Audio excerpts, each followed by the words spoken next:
some new therapeutic strategies, schema therapy.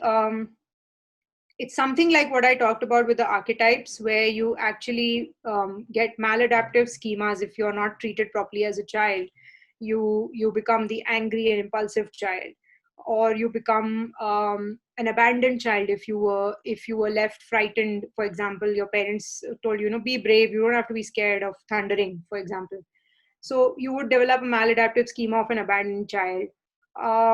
And what basically schema therapy says is that in therapy, we try to recognize these maladaptive parts of you that talk to you in that critical voice, or talk to you in that voice of don't be afraid, be strong, you know, even in a situation where you are afraid and you should be allowed to be afraid, but you hear instantly your parents' voice telling you, don't be frightened, you're absolutely fine. And you're desperately seeking a caregiver. Like I said, Pariti, in the previous about transference, about how somebody who's not had a good relationship with their caregiver could actually be desperately seeking a good relationship with a caregiver, and then hence they would be seen as an abandoned child in schema therapy.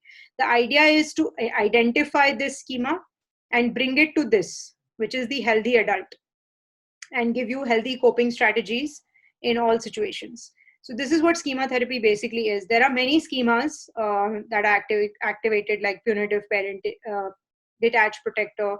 This is something that the therapist has to analyze, that what schemas are actually working in your mind, and try to bring you to the schema of a healthy adult.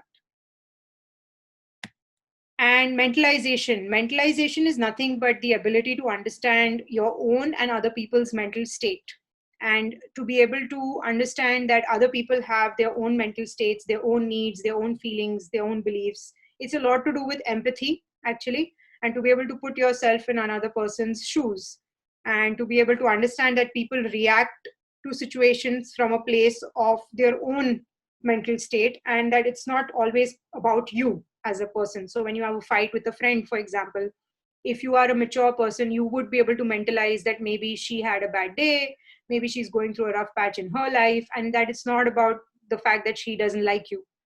So effective mentalization is something like having effective empathy and being able to put yourself in another person's place.